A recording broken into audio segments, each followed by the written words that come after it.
And good evening, everyone, and welcome to this special rebroadcast of Chapter 1, The Invitation, and a preview of Chapter 2, which airs on Thursday, 5:30 p.m. Eastern on KGRA Digital Broadcasting Facebook, KGRA DB on Rumble, KGRA DB on YouTube, and at Global Radio X, Global Radio Live on X. So John will be joining us shortly. He looks like he may have had a technical issue as we were going on air. But what about that music? I really want to know who is the person behind the scenes that does this content creation, also the animation. Some of you may have already seen Chapter 1, The Invitation, but we're going to air it for those who may have not and missed it. It's approximately 11 minutes long, and we did get some feedback that it was a little short. And yes, but that's more setting the stage of what's to come in this 22 chapter animated series. Now, the final chapter will air on Christmas Eve at noon Eastern, and there is a reason why it has to air on Christmas Eve. And I believe John Burroughs is with us now. What's up, John? Oh, I don't know if you can hear us, but you can work out those technical issues as we're on the air. But we are going to rebroadcast Chapter 1 again for those who may have missed it, and we'll take some questions afterwards. So if you have a question for John, post them in caps in the chat, and we'll grab them, and then we'll move on to the preview of Chapter 2, Fracture Line. I have to tell you, I've seen Chapter 2 already. It's about 25 minutes in length, and it is intense. Let's just say Chapter 1 is kind of looking at this in current times, what could be if something were to occur. Now, John, can you hear me?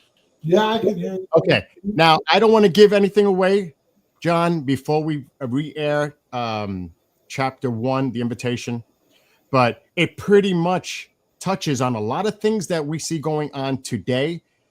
And I will preface this by saying, after it's over, there's something in this chapter that definitely has not happened yet, and I hope it does.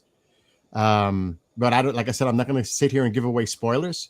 So, you have any opening thoughts on Chapter 1? And before we do that, who is the person that is creating the music and the animation, the great work that's involved making this all happen?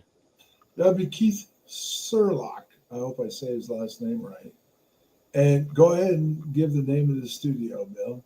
Oh, good luck. I don't have that in front of me, but I'm sure the credits will appear at some point. It's Rosewood. Yeah. And I just don't have the name right in front of me totally. And I've had a senior moment, but he's doing marvelous work. And this, as you'll see, this is animated, and all 22 chapters are going to be animated. So I hope you guys enjoy it. Now, the interesting thing is this sets in the format of what would happen this December. And I'm just letting people know that there has been a lot of interest for me to do go up and testify. And by the way, the name of the studio is Beck's Creek Soundscape Studio. There you go. That's why I just found it. So everybody listen in, and he's doing a marvelous job. Absolutely. But it's not like you haven't been asked in the past to appear at a hearing either, John. No, I've turned them down twice. I was asked to come up and meet with the Aero Committee, and then I was also asked to go up when David Grush testified, and I had actually been approached by one of the congressmen to go up there and testify. So both times I said no, but there's a reason behind it, and it's pretty simple. These hearings, some of them have been good. The one with Grush and the two pilots were good, but they provide no proof. And that's the issue I'm having right now. They want me to go up there for a reason, for my VA settlement, and I want them to get the VA to admit to them in writing that my records are classified. I have the proof myself, but if these guys would follow up and do their jobs, they could actually get the VA and have them explain why my records are classified. Now that's real evidence that would move the hearings forward, I think. Not just my settlement papers, which they want, and not just the stuff I got from Kyle's office saying they were, but currently have the VA admit they're not going to release my records. You also have email exchanges as well. So you have quite a bit of information that the public is not aware of, obviously. There's a lot going on behind the scenes right now. Yes, let's just say that. Yeah. All right, so let's get right to it. Let's play Chapter 1, The Invitation. And for folks watching and listening, we are live on YouTube, KGRA-DB, on Facebook, KGRA Digital Broadcasting, X at Global Radio Live, Rumble, KGRA-DB. If you have a question for John after Chapter 1, The Invitation airs, please post them in caps, and we'll try to get to your questions before we begin to preview Chapter 2. So let's do this now. Enjoy if you haven't seen it. But trust me, this sets up an important precedence of what's to come. Because I've seen Chapter 2, and I was like, wow. And it, like, again, John, a lot of people were saying, oh, this is 11 and a half minutes, this first one. Well, you just wait for Chapter 2 because it's twice as long. And it's intense. That's all I'll say. No spoilers. All right. You ready, John? Let's play it. All right. I'm going to take us off.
It seems like we're having an audio issue playing the file. John notified me with that.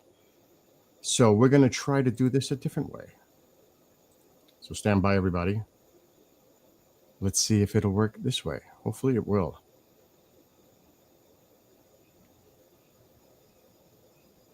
And I'm going to find it on the computer. So, John, as I do this, I'm glad you let me know because that's an issue with the StreamYard. Well, not only that, but I got several messages. Yeah, that's good. That's good that they notified us. No Let us sound, know. yeah. All right, I'm just going to try to bring it up a different way. And let's see how this will work. Hopefully it'll work this time. All right, let's see if I share the video file itself. Welcome. Tonight, we will cover the moment when we silence go. was broken. Enjoy, folks. Before the phenomenon fractured reality, before time became a weapon, one man stepped into the light to expose what others buried in shadow. This chapter begins not in a forest, but in a secure hearing room beneath Washington, D.C., where retired Air Force Sergeant Jack Barrett testifies about the most covert operation in human history. What he reveals will challenge memory, defy logic, and ignite everything to come.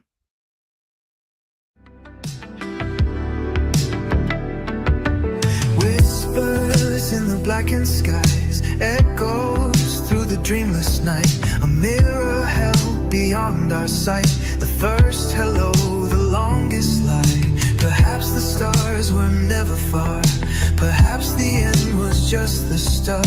We touched the void, it touched our hearts. A secret call we dared not fight.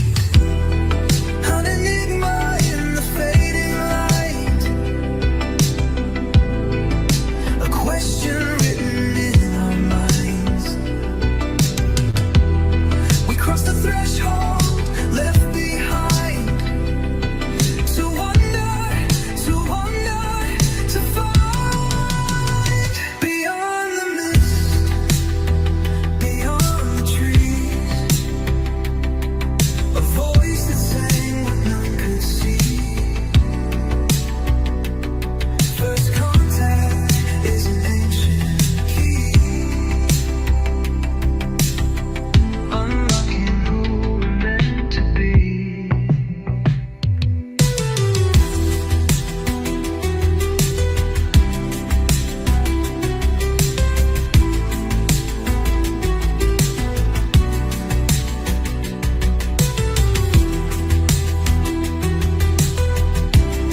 see.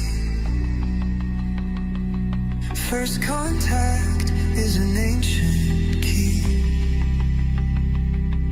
unlocking who we're meant to be.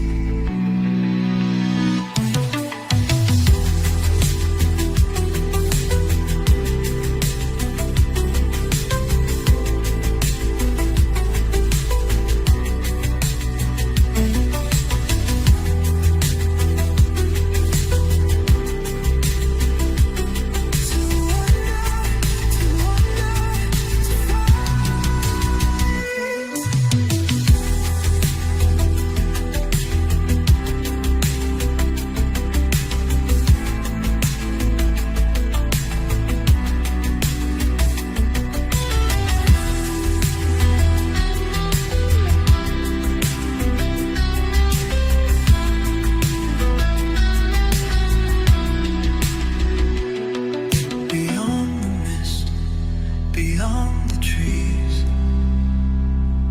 a voice that sang what none could see. First contact is an ancient key, unlocking who we're meant to be.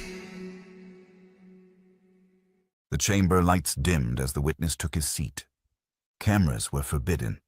What followed would be transcribed, redacted, buried, yet ripple through time like a stone dropped in black water.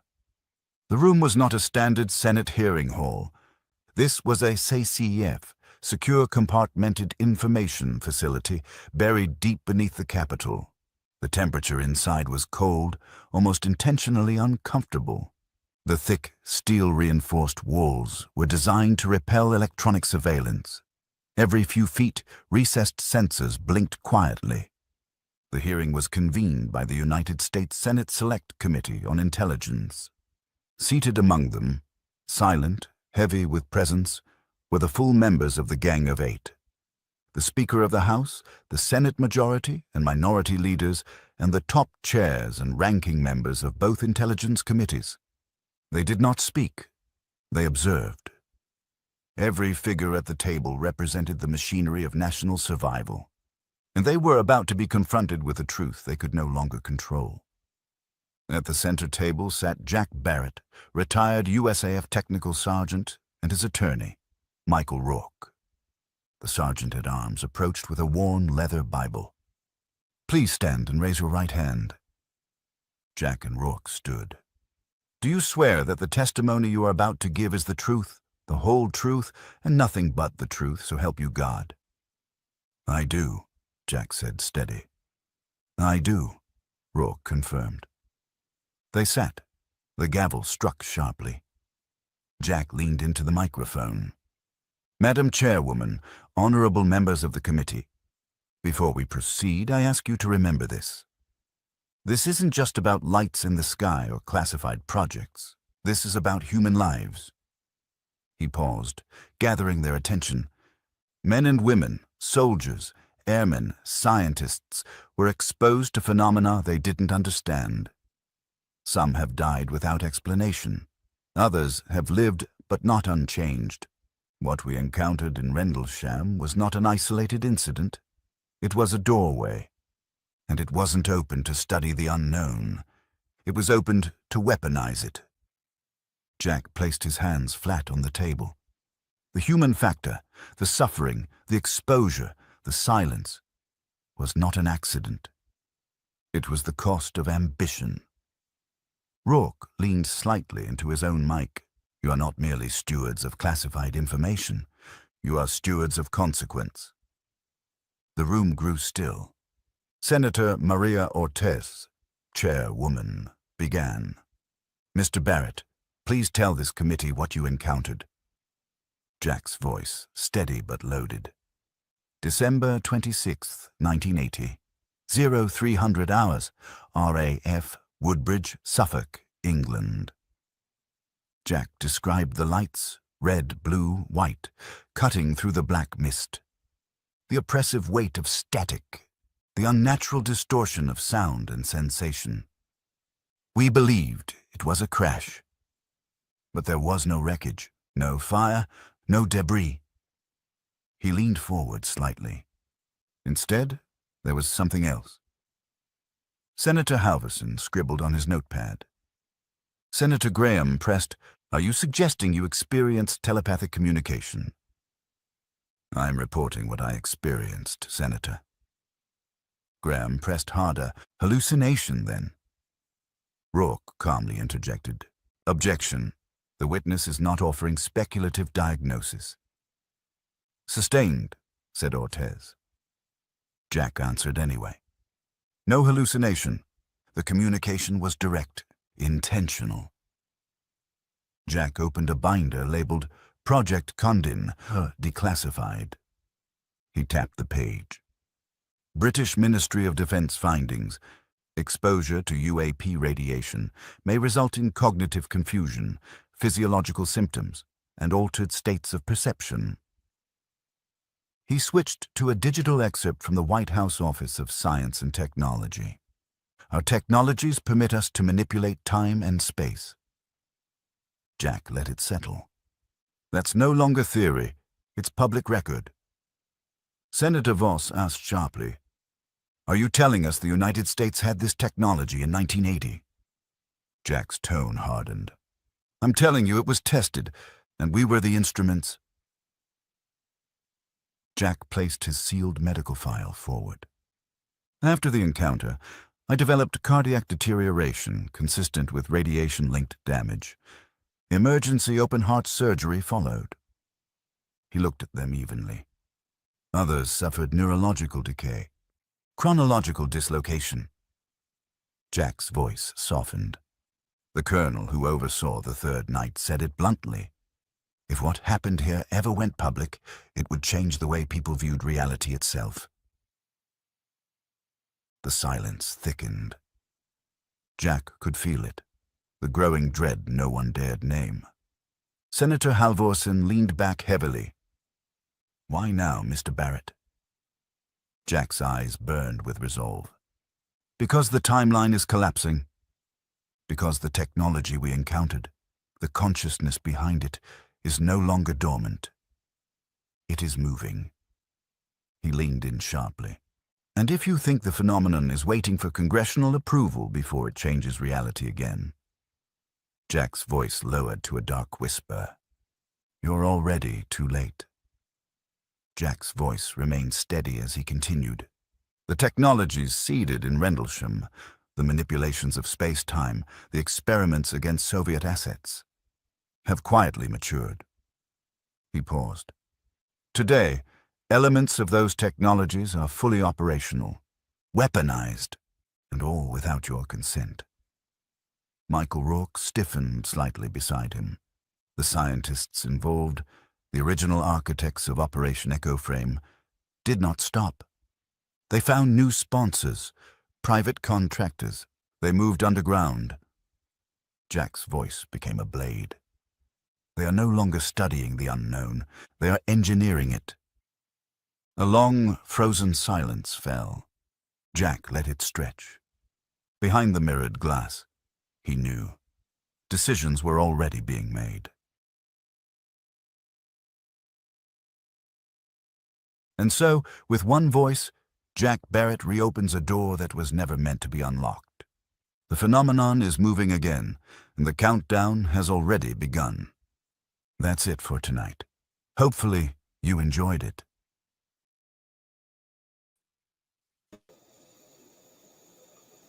Well, there you go.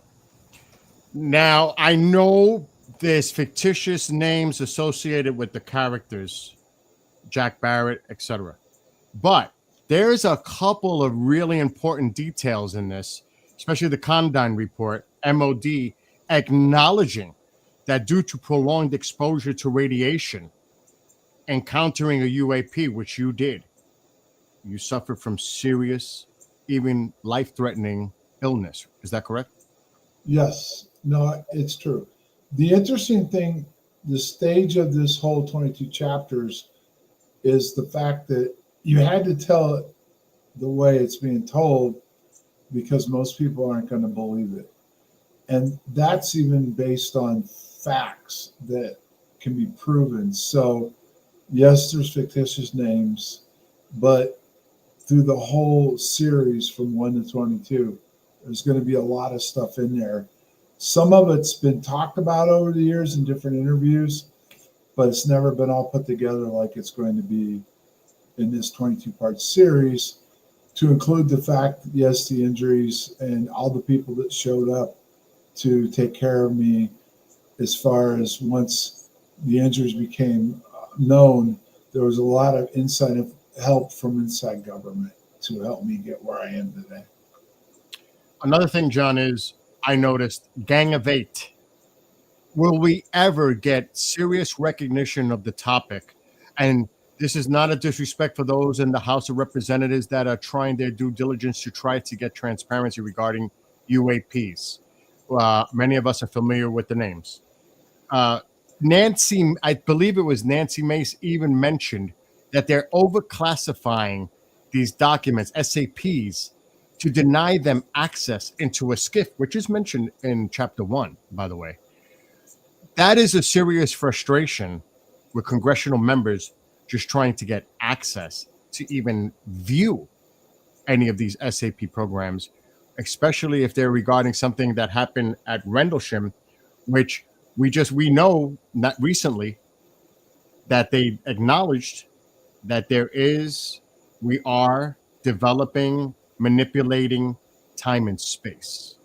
So is there a connection? Because that seems to be the consensus that I'm reaching, that this is going. Well, okay, except if you're at some of the highest committees or in the Gang of Eight, you don't have code word sensitive access, okay, which falls under SAP programs. So it's nice that these congressmen and senators are out there. Some of them legitimately are trying to find out what's going on. Others are curious to find out what's being hidden from them. And it's nice that it's all taking place. But as you notice, the first set of hearings, they had some people inside government testify. And as soon as they got to a certain area, they said, we can't talk about this publicly. We have to go behind closed doors. But even then, when they go behind closed doors, the majority of these people that are the people that are holding these hearings and stuff, they don't have access to these kind of programs or information. So therefore, they can call it stonewall, but that's just the way the system's set up, that they can only go so far. And then when these guys come out and say, I like to use the word trust me, bro, when they say it's there, but until you start producing some of this proof, it's not going to go anywhere. I mean, people are rightly so getting frustrated more and more that they'll move this along somewhat, and then there'll be some people like Gresh come out, they'll talk about him, they confirm he is who he says he is, and then he talks about things that he's either aware of or been told about, but then there's no evidence to support it. So until that changes, it's not going to go much farther. Based on your memory recall, what do you remember? And I know it's taken time to put the pieces together for you going back to Rendlesham 1980. What do you remember you encountered at Rendlesham in the forest? What was your experience? Because I know Peniston and others there's varying different descriptions, contact of an object, a physical object. But for you, what was the experience like? The essence of the 2 nights I was out there was I got close to something twice. And both times once I got close to it, I have no memory of what happened afterwards. On night 3 with this Adrian Costanza, he saw me go into and disappear. Well, again, I told you this is sci-fi, but the problem is if you start remembering things or things start making sense or coming back to you, all the debunkers come out and the skeptics come out and say, well, he's adding to his story now for attention and stuff. So here's the deal. Watch the 22-part series, read between the lines. And it is what it is. I cannot, there is some proof I can provide because there is some memory that I've regained. But at the same time, just watch the series And then I've got a book coming out in the fall. It's like my biography. And then some of the proof will be in there of some of the things that I've been able to uncover and remember since then. But I'm the kind of guy, and I don't say I've got all the evidence in the world to break this open, but I've got a lot more evidence than a lot of people at least are willing to show. And I plan on showing all that. And you can read between the lines in these next 21 chapters. And that is the general consensus of the frustration that people have that have been involved with the research and have been studying this and observing it, and their opinions of this is that we do not ever, I have not yet seen any valid, credible evidence at any hearing presented, especially when you have people saying, well, this person showed me documents, this person told me this. I'm a person that held this position. They need, like you mentioned at the onset here, they need to present something, documents, anything, instead of just having people speak about their account, their experience, what they've heard. I think a lot of people are just to the point of, if they don't show us anything, it's worthless, because it's the same old, John. It's not totally worthless, because even though I get frustrated with some of the stuff that's going on, they did move it forward in 17 with the article. That's true. They've got the hearings going. They've got the mainstream press talking about it. So that's all fine. That's true. But the problem is that they're going out into what I call woo-woo land. And what I mean by woo-woo is just simply they're asking you to accept people that are coming forward that held critical positions inside government, but they're not willing to back up what they're saying. And you can only go so far with, I was in this position, I was that position. And then sometimes it's clear what they were doing. Their titles, you can identify who they are. Other ones, they keep secret. Actually, there's no total proof of some of these people that are coming forward and talking about it, where they really stood inside government and what access they had. And none of them provide any evidence that they had the kind of clearance they would have had to look at the information they claim they've either been shown or heard about. I just can't walk in to a building and say, I'm here, show me everything you got. It's on a need to know basis and the clearance level you have. So these guys are really asking you to go out there on a wing and a prayer, and even the members of Congress. And I mean, like Burchett always comes out and says, trust me, this is real. And I didn't commit suicide if I died. But in reality, he doesn't have the clearance to look at what he'd need to do to really understand what's going on. He's just going on secondhand, words that are being told. And there's no way he could have seen any of the documents that would really blow this open. And so that's one of the issues I have with this. You're right. We're at the stage now, 2017, we're 8 years into this. Please, somebody put some evidence out to back up. I agree. But John, here's the thing. Representative Burchett, he actually said that he's been pressured to lay off of this topic.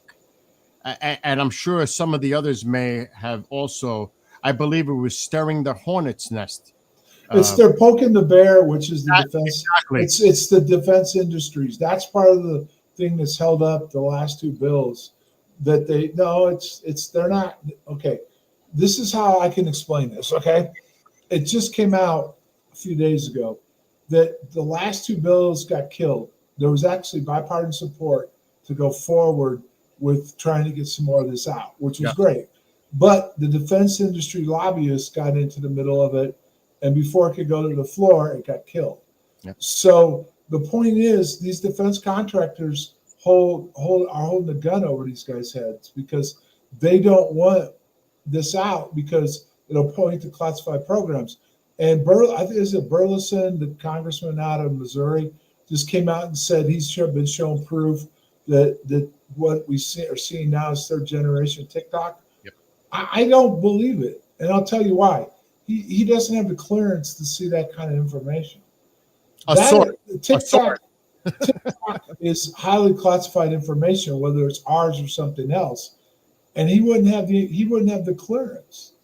So that's where this starts to get hard to deal with. Please, if you're going to do a hearing, if you're going to talk about stuff, at least come forward with some evidence that it can be verified as real. And even if it's been declassified, it'll paint a picture. And that's one of the reasons why I won't go up there. You know, there's been a lot of talk, which I have the documents from Kyle saying my records were classified, my medical records were classified. I have some other evidence that they were, but that's old. That's from 10 years ago. I'm challenging somebody in Congress to step up and go to the VA and go to the DOD and say, or do a FOIA and say, are his records classified? That's what Kyle's office did. They wanted to know where my records were, and they got stonewalled. And in fact, my settlement documents show that the VA has on my records, but they're holding on to them and they won't release them, including when they got my settlement. They told me they weren't going to answer any of my FOIAs, or were they going to release any information to me, that they were taking care of me. And as far as they're concerned, they have nothing more to say about all this. All right. If let's just say if, because we've been hearing recently about this may not, and I'm not saying all could be true. We could be dealing with multiple sources here. This is not to discount what experiences go through, witness testimony, etc. But let's just say this has a connection to deal with some type of a top secret weaponized program that was being used at the time when you were there those 2 nights. No. We've got the evidence to prove that. No, we've got James Worrell and I did a lot of research. We have the evidence to prove what was going on. Yeah, that's the first book we put out, but we've learned a lot more since. And we have the evidence to prove that they called our incident the British Roswell. It was Area 51 on steroids. What was going on outside the back gate with the defense companies, both American and British, was amazing. And what we've uncovered, what they were doing and what technology they're working on. And this is where it gets interesting, because everybody believes Star Wars didn't even come about or even talk about till Reagan got elected. They were working on Star Wars in the 70s, even as late as the late 60s. And they were putting a lot of this together. And at that point, they moved it all overseas because they had a little problem with MK Ultra. And there were hearings and all that. And the CIA stonewalled Congress, which is, again, people say Congress has power. They don't. When MK Ultra got exposed, just go back and look at the history of it. The CIA destroyed all those documents that were subpoenaed to be given to Congress. They said they just ignored the subpoena and destroyed them, or they claimed they destroyed them. Maybe they did, maybe they didn't. But then they also claimed they shut the programs down, but what they did was they moved them overseas. And guess where they moved them to? United Kingdom, with Marconi Company sitting out right outside the back gate of Woodbridge. And this is a conjecture. We will show that in the next book. And that's what I want to address next. You say there is evidence that this is actually what took place, that it was some type of a test, a weapon of some sort. And it's in this 22 chapters. But especially chapter 2, it's going to go into some of the details. I know. It's intense. We don't want to give away spoilers. It's intense. That's what I said earlier. But is that part of the reason why I will never get to what the source was? Because in order to say what happened to you and others at Rendlesham is part of a program that can't be sourced and said, well, this is what is responsible, actually what caused his illness due to radiation. Well, I'll give you a spoiler, okay? One of the people that's going to appear in episode 2 is called Hunter Green. And he's a character in this in the scientific piece, but he's actually somebody that was real that I was involved with. And because I'll leave it alone for now, we can talk about it next week.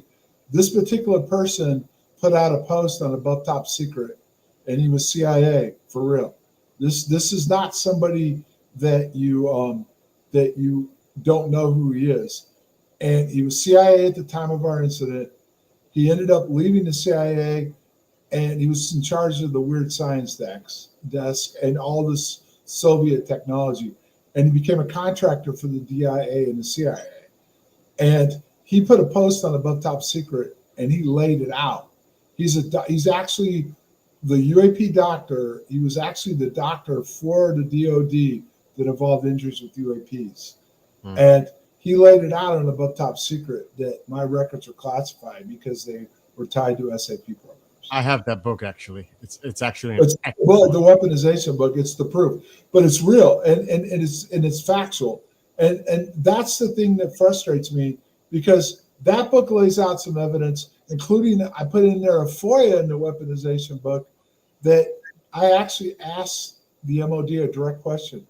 Are you working on technology off of UAPs? And they said they were. I've got the FOIA. And I've got FOIA out right now with the MOD that went all the way to the defense secretary on some of the weapon systems they would have been using at the time and technology. And that FOIA went straight to the defense secretary's office. And they're trying to figure out how they're going to answer me. And I've got stuff with the DOE right now, which it was funny. I got direct responses, not the automated ones. And also with a new office, which will be talked about in the series that most people don't know about, called the Net Assessment Office. And that office is actually more involved in this than all these other agencies combined. And if all you got to do is go look at what the Net Assessment Office is, and you'll understand what I'm talking about. I've been doing some digging too on SAP directives on a certain website, and I'm finding out a lot of interesting information. In January, on January 17th, they released 114 pages of new security protocols regarding SAPs. It's on a certain website. You got to see what they're doing, John. They're really ramping it up and trying to prevent even Congress, anyone, without prior approval to get access to SAPs. But I believe President Trump recently has mentioned he definitely wants to address more transparency regarding UAP. Well, that was a story broke out of Italy. I'm glad you brought that up. But there's been no confirmation of that. But everything else he's doing right now, if in fact he has any interest, which he claims he didn't, but if let's just say the FBI, which would be the agency that would, the new FBI people he brought in, because here's the fact of the matter when it comes down to this. Presidents come and go. So do the head, his cabinet, their cabinets and everything else. So they can hide stuff from them. Yes. And only deep down in the deep people that are their career people in the agencies. And unless you know exactly what to ask for or look for, you're not going to get it. And even if you find out something, they can deny. People don't believe this. They can tell the President of the United States no. They have to, Department of Justice then has to force their hand. And I'm in the middle of a FOIA right now, or trying to get my some of my DD Form 214s, and I got told directly by somebody in Congress that if they chose not to give me these records, there's nothing they can do to force this agency to release my records. They cannot force these agencies to give up information they don't want to give up. Interesting you bring that up, because I'm seeing a lot of that, the denial processes going on. It's like I said, folks, you really need to look at the SAP directives that are being released now. There was one September, I believe, 14th last year that you should definitely look into how they revised it. But John, here's another thing. What about the public's general mistrust of government and those that are coming forward, their credibility? Also, how do we know it's not just part of a disinfo campaign? Well, here's an interesting concept that's going on right now. The interesting thing was, I believe his name's Jeremy Corbell, right? I'm familiar with Jeremy. Yeah, okay. Jeremy came out the first of the year and said, trust me, there's going to be talk of some kind of alien craft coming towards this planet. Okay?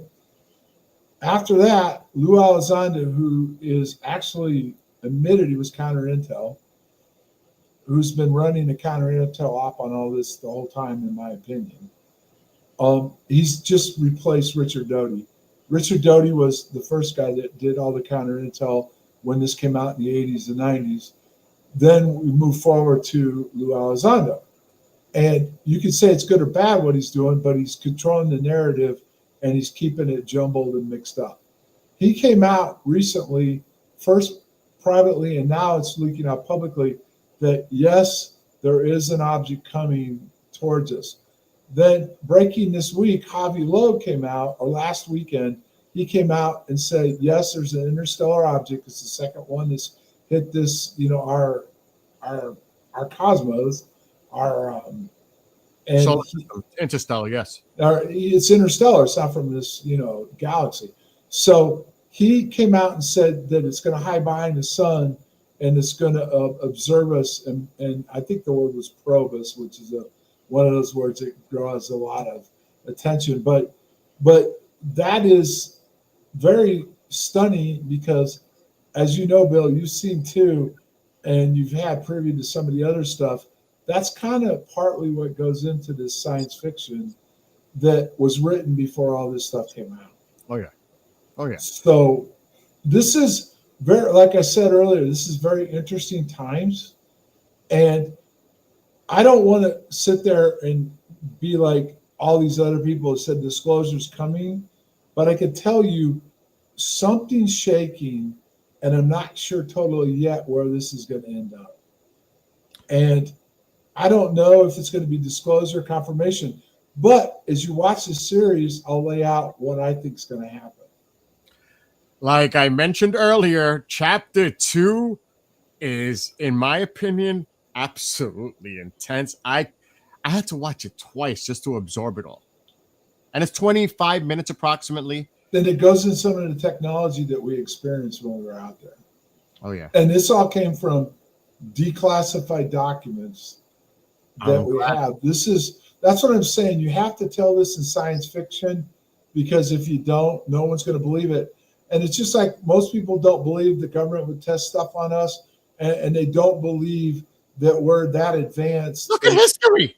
I know, but that's the thing, though. You just want to beat your head into a wall when over and over, even people that were involved, number one, say there's no way what we saw could be us, which there is proof that it was. And even I said that when our incident first took place. And then they come back, and they say there's no way they would have tested it on us. Well, how do you test weapon systems unless you test it on the best equipment in the world? You call me arrogant if I want, but the United States, followed by the United Kingdom, have the best technology in the world. And they have the best engineers, and they develop the best technology. And you have to test it at some point to see how it works. Tic Tac, 2004. Nimitz Carrier Group. That's what Burleson said now, that was, and then so did Russ Caulcart now.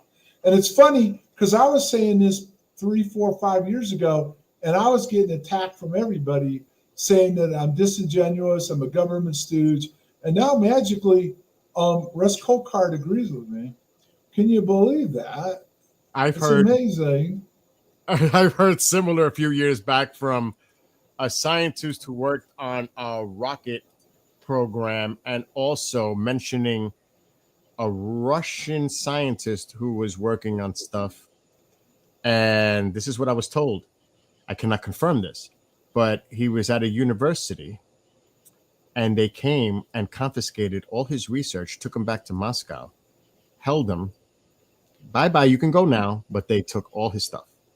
Yeah, they do that all the time. Most people don't realize that on most of these college campuses, there's DOD facilities on them. Mm-hmm. And they take the brightest of the engineers and different things, whatever they're studying or working on. And they take a building. I could go back to a show. Do you remember, what was the one with Sheldon? It was Sheldon and his crew.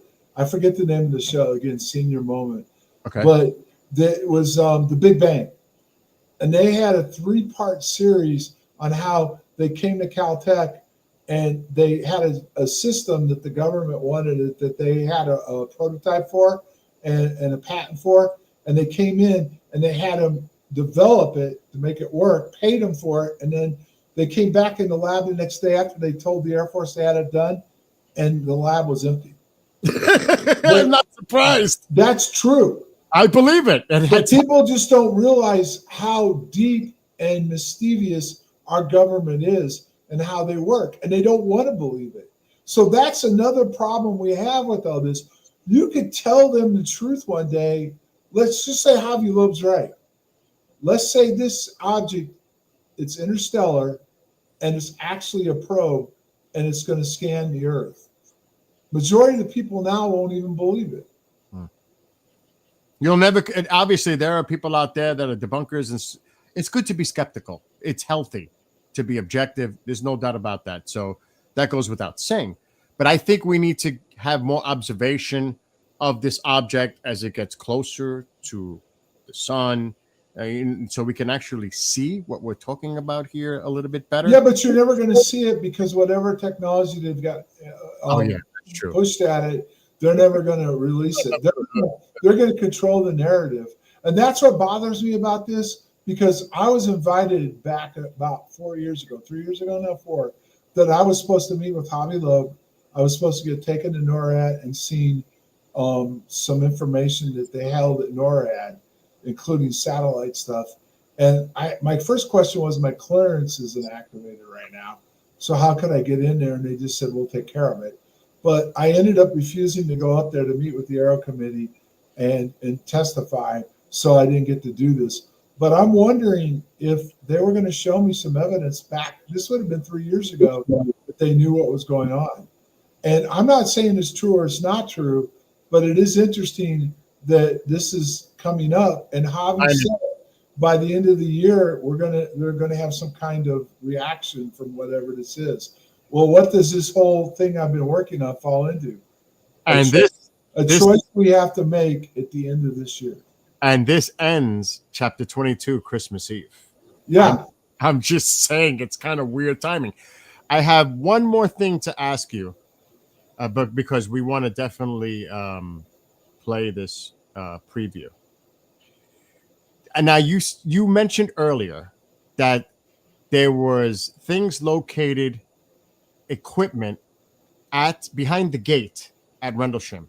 Yes. And I have the utmost respect. I consider him as a friend of mine, Robert Salas, Maelstrom in the 60s. Was similar equipment, to your best of knowledge, also there at Maelstrom that could have created the same anomaly at that base? This is where I'm being straightforward, guys. Salas didn't see it. He was underground. The people that were upstairs were the security policemen that reported seeing a lot of the same objects that we saw at Rendlesham. Okay.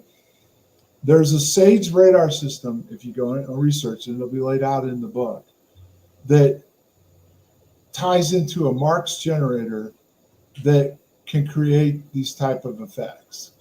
And that SAGE system and Marx generator were tied directly into the command center that was there. And this would create the effects that they saw. And the other interesting thing was, their excuse was, when they got all up in arms with that Wall Street Journal report, was that, well, why would we test it on ourselves, take a system down? Well, you'd have to know if that type of technology could take a system down, because the Russians were working on it. Number two, the rest of the systems were up, plus our government knew it was going to happen. But then their other excuse was, well, it took that if we'd have done it to the systems, it would have fried them. But here's the interesting thing: they're claiming the aliens did it, but their technology would be so much more advanced than ours. How did we figure out how to bring the system back online in 3 days then? Mm-hmm. We couldn't have brought it back online if we did it to ourselves, but we could bring it back if the aliens landed at Maelstrom and brought the systems down. Well, that's what I'm saying. This is one of those times I think they were being kind of honest about what happened there. They were actually coming out and saying, but it was interesting that they admitted that we had technology that could do that, which completely, they got away with it because people don't want to realize that that's just proof they tested on our systems, and yet everybody just got up in arms because, oh, well, that couldn't have been what it was. Well, that's not necessarily true. So there you go. I would say simply, and like I said, I have the utmost respect for Robert Salas. I consider him a friend, and he has his own personal views and opinions on that that don't necessarily agree with yours. Let's just leave. Yeah, but you have to go where the facts take you, Bill. I understand. And if I didn't do that myself, I would have said time travelers from the future came back and abducted us and took us away, or aliens from the future came back and took us. Because when I experienced my experience at the beginning, I couldn't explain it. And what would be the logical thing to fall back on? We don't have that type of equipment. We don't have those abilities, which, by the way, we did, which we were able to uncover. Goro and I were able to uncover. We did have a lot of that technology already, and we were working on it outside the back gate. And so I could be disingenuous and stay steadfast that it was the nuts and bolts alien craft that came down and landed. And I'm not doing that. So I get it with Salas sticking hard and straight with this, but he told a story and he doesn't want to do the research behind what I provided that could maybe clarify some of what went on. And no one has said that the effects that were created by this technology we had may not have opened up some kind of window for the real phenomenon to come through and interact also. That's most likely what was going on outside the back gate. They were experimenting on this phenomenon, which, by the way, once again, will be in this 22-part series. I will also reference something that I think is important. This makes total logical sense. If we're going to see how our systems, our vulnerabilities, what better way is to test it on our own facilities? Well, do you remember when I worked for Phenomenon Radio, right? Of course. Kevin Day, I interviewed him. I got the first interview with him, or the second, I think it was. And it was a good interview. And Kevin was talking about what he experienced and what went on. And I brought it to his attention. First of all, I understood why he didn't come clean with it at first, because it was classified. But there are countermeasures that can affect the radars on ships, aircraft, and like at NORAD and stuff. And the other sides have worked on it. We have it. And you can make the radars do things and show things that aren't real. Now, the phenomenon itself, which they're studying, can make you just visually see it differently, right? So he later admitted the radars could be manipulated. Now, Favor, who I didn't get the interview, I was gone. I had to go leave on a family emergency. Linda got an interview with him. They were using the brand new helmet that's now used on the F-35, which can affect things. But here's the thing that Day admitted. He said, if that's what I'm saying it was, they would have shot, if they would have been armed, which they weren't, they were in training, they would have fired the missile at it. It wouldn't have had anything to lock on. And guess what the missile would have done? It would have come back home to mama and blown the aircraft up. And do you remember the scene in Hunt for Red October? Yes. At the very end when the two subs and the captain got him to blow himself up with the missile. And the guy said at the end, "You're arrogant. You know what? You just killed us." Yes. That is exactly what countermeasures would do. And if they can make it fall on a false target or use time dilation, which was part of what happened to us at Rendlesham, to create it and have it there and have it dissipate, but it's really there in a different dimension, it would no longer lock in on it and would circle back around to the source and blow up the aircraft. There is an interesting comment, and we're going to get to the preview of Chapter 2 in a sec. But Benno from Oz, I believe you are correct, John. I work in government.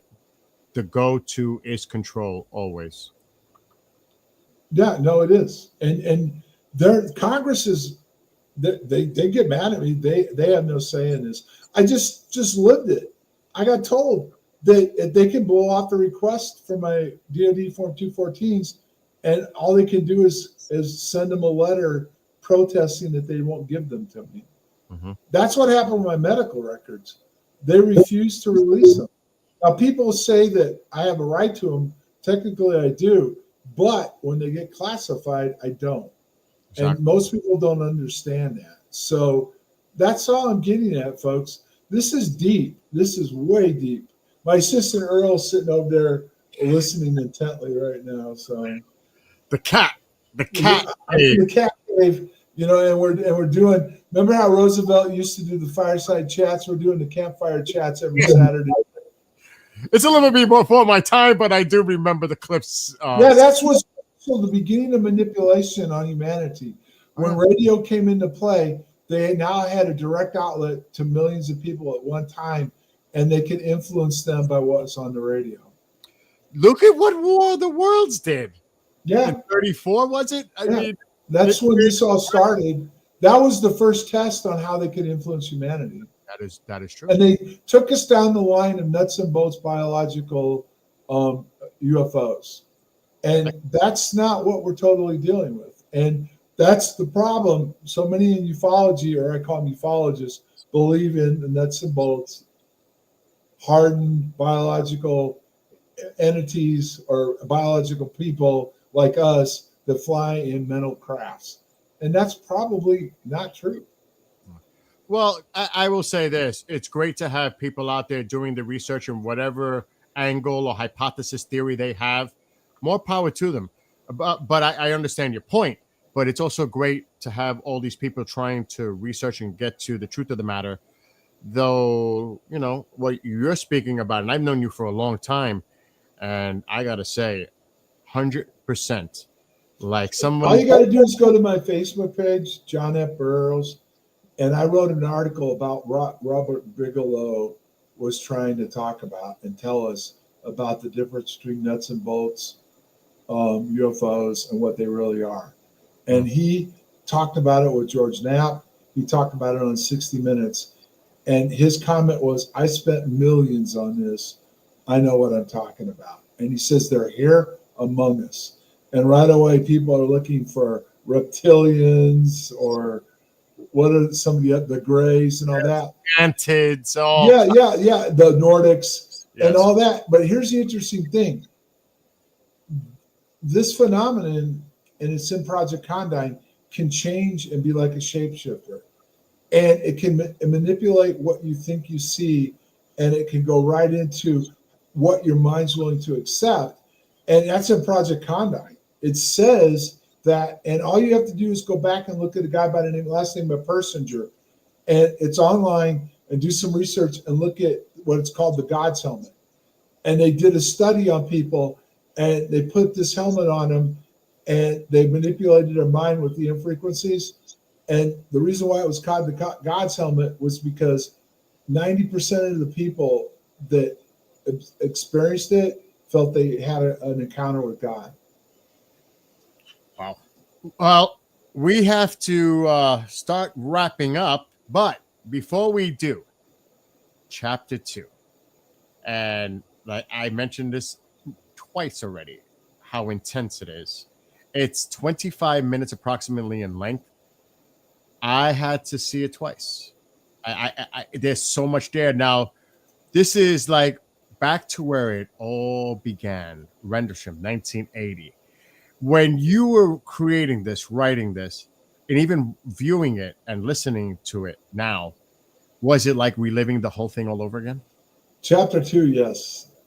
Twice. I've had experienced it twice now. I wrote it, and it gave me the chills when I put it together. And then once we got it all together, animated and everything. Oh, what a great! And I watched it. It was like at one point I felt like I was in the forest again, reliving what happened.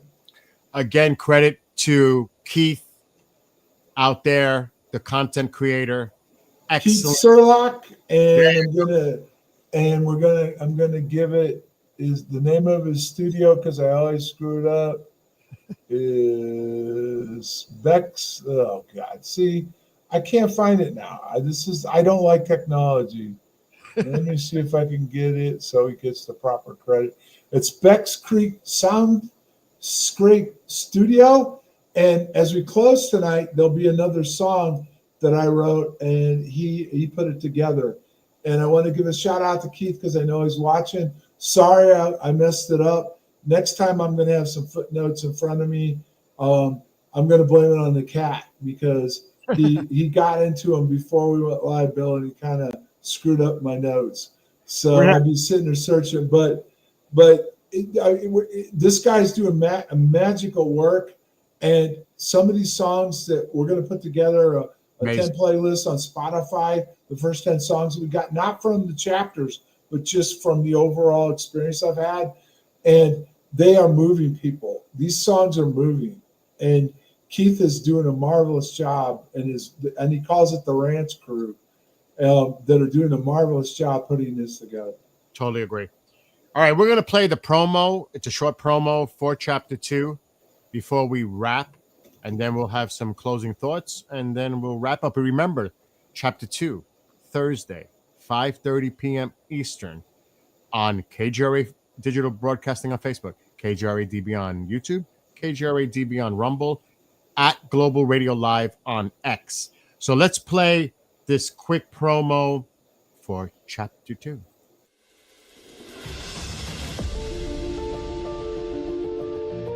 Chapter 1. Jack Barrett appears at a congressional hearing held in a skiff before the Gang of Eight. Now, Jack Barrett's return to the past begins. The Rendlesham event is reframed not as an encounter, but a convergence engineered by global powers and something other.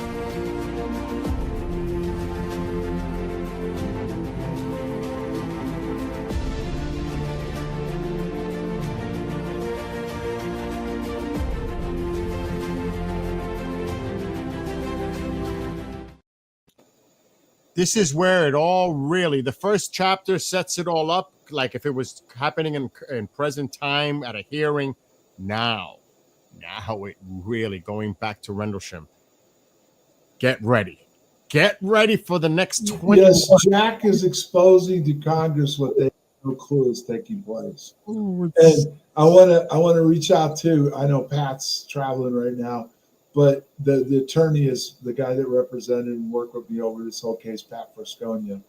And he says some very, very interesting things about what Congress thinks they know and they don't know. Okay. And I know, again, that I'm sounding a little, I don't know what I'm sounding like, other than they really don't.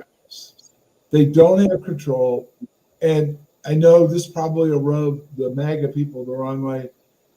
I know Trump wants to have control, but they're starting to expose just how deep the state is and how much they're trying to manipulate and keep control from him, his cabinet, and Congress themselves.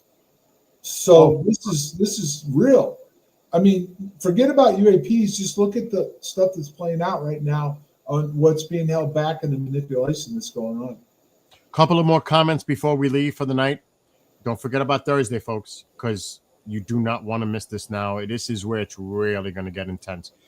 I'm just going to put up a couple, John. Okay. I know from Oz, subliminal messages on many forms of mass media. That's how they control and manipulate. Yeah, and if you want to see that, for real, go to YouTube. Go to a series called The Soft War. And the person that did it, The Soft War, put it on there, did it for the DOD. He was working with the Office of Net Assessment. And he actually was involved in the initial investigation of Rendlesham for CNN. So it's there. The proof is there. It's just the problem is most people don't want to look at the truth. They put the truth out in front of you, and then it never goes anywhere. Excellent point. Here's another comment from Michael in chat. Yes, it's not nuts and bolts. I feel it's interdimensional.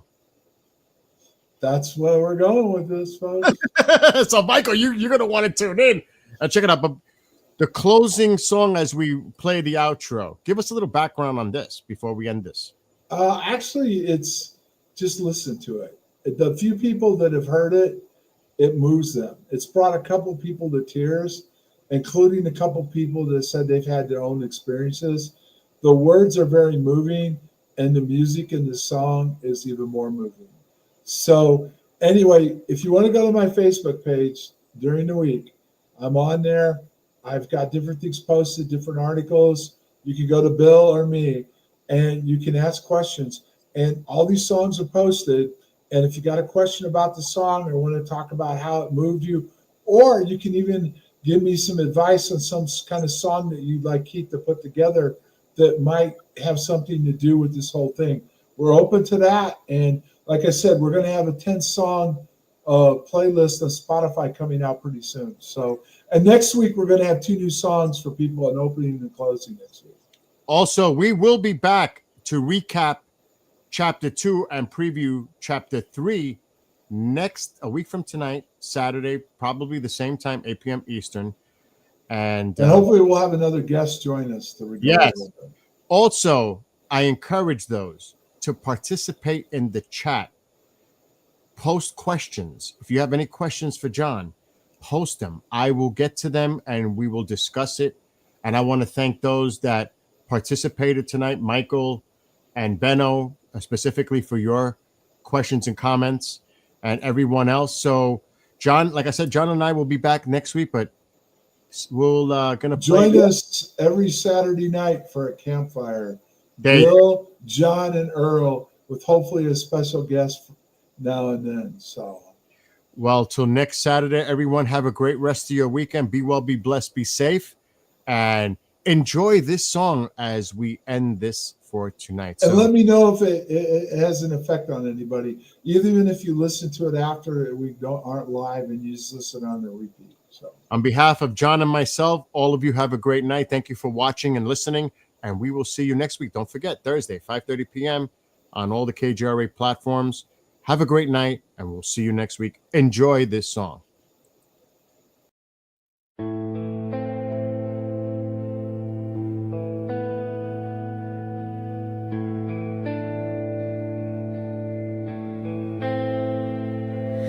We look to the sky, but the sky looks back. Through radar ghosts and silent tracks, a shimmer in the field, a whisper in the code. It's not just seen, it's something we're shown. Memories rewritten in the blink of an eye. Lights in the forest, a pulse in the sky. It knows our blood, it bends our fear, and every step draws it near. The phenomenon knows what we try to hide.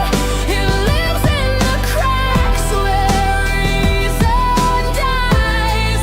It wears a mask that we project and gives us back what we expect. It sees through flesh, it reads the soul.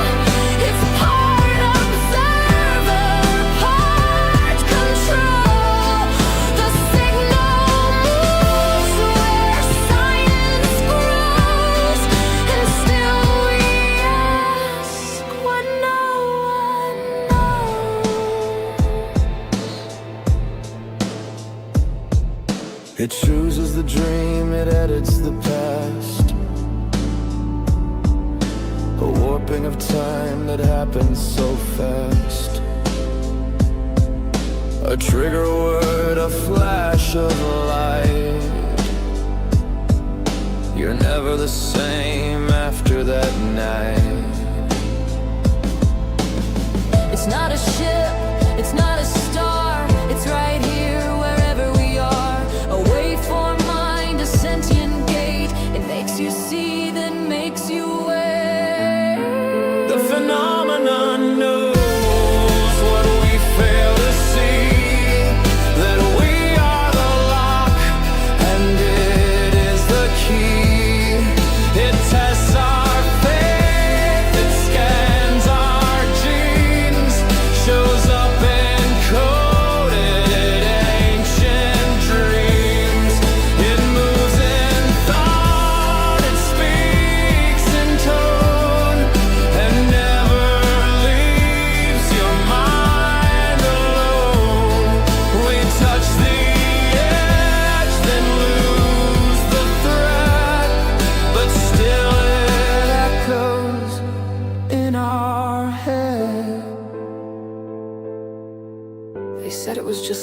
trees, but I saw it inside me. It wasn't from somewhere else. It was here, and it was waiting. It called to the sages, it haunted the spies. It bled through the screens and slipped past the lies. From orphaned nests to desert skies, it watches the watchers, wears no disguise.